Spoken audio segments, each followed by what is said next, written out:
One of our favorites, Brad Garrett, ABC News crime and terrorism analyst, joins us. Good morning, Brad Garrett. Good morning, McGraw. All right, so everyone's talking about this United Airlines guy where they people pulled him off the plane. You hear every day, people are angrier and angrier. Are people, in your estimate, in your expert opinion, being a former FBI man, you watch this landscape, you watch social media, are people angrier today than they were 20 years ago? Yeah, there's no question about it, McGraw. I mean, just even the studies, recent studies in the last year where they've asked people, are you more angry? Are you fed up with the government? Are you fed up with your job? You hate traffic? I mean, it goes on, and it becomes cascading after a while.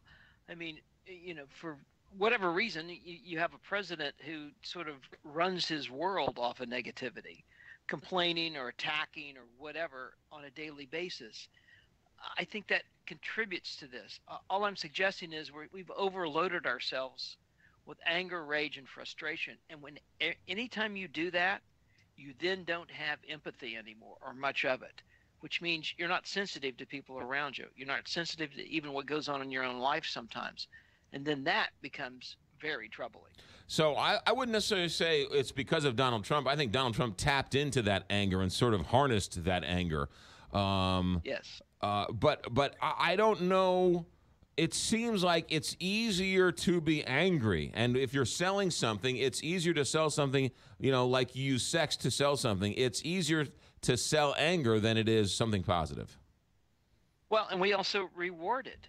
I mean, how many reality television shows where people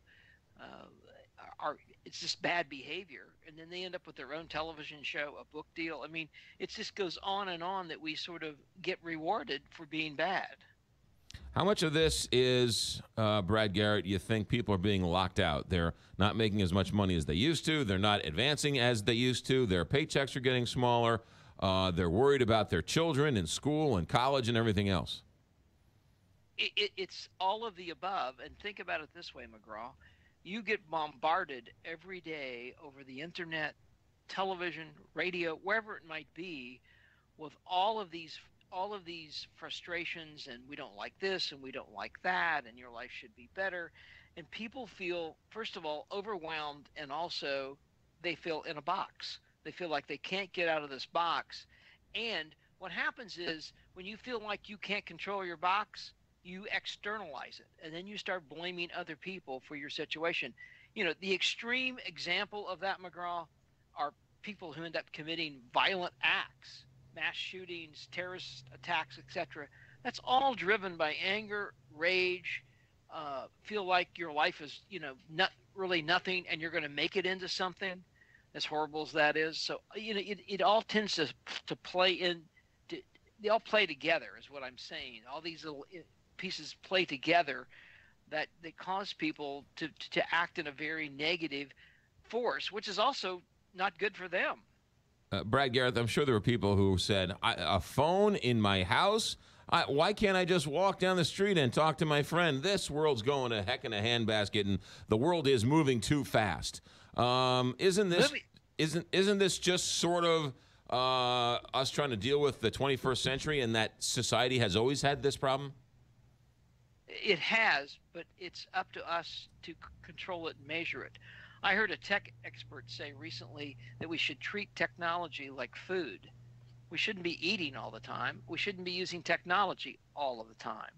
And that we need to be more peaceful. We need to slow down. We need to let people in traffic, because it becomes contagious after a while. Mm-hmm. Good behavior, like bad behavior, spreads. And you and I and Kelly can't change the world, but we also can be a positive force each day. That's a great point. Brad Garrett, ABC News crime and terrorism analyst. Thanks for checking in, Brad. Take care, McGraw. That's a good quote. Yes. Don't technology is like food. You don't like need to eat constantly. Yeah. I think it's so much easier for people to be mean and angry than it is for people to be nice and kind. No, you're absolutely right. It is right. It's so true. You know what's interesting is last night, you guys make fun of me for going in the workshop, but last night I went home and I'm doing whatever, and I'm doing this project, and I went down to the workshop, and I was running around. I was crazy all week, and I went down to the workshop, and I spent maybe about an hour and a half. I set my clock because I would have been there for 12 hours, right? I'm Yeah. like, I got to go to bed at 9:30. So I set my alarm for 9:30, and at 9:30 came around, and it was like, whoa! It was like all this stress left me. I wasn't. I mean, it was just. You gotta have an outlet. You gotta. Exactly. If you bang onto the drums, or you read a book, or you walk your dogs, or you're making a shelf, or even volunteer for an hour somewhere. right. I mean, or- you've got to get away. You've Yes. got to sort of put it down and just go away. Because I mean, you're killing yourself You otherwise. cannot 24/7 No. be plugged into something. And you can't be so angry at everybody. I know. Yeah, that's why, I mean, this whole Facebook thing, I can't even listen to Facebook anymore. Whether I agree with people or not, it's like, just get over yourself. Yes. Yeah, no. Yes, I agree.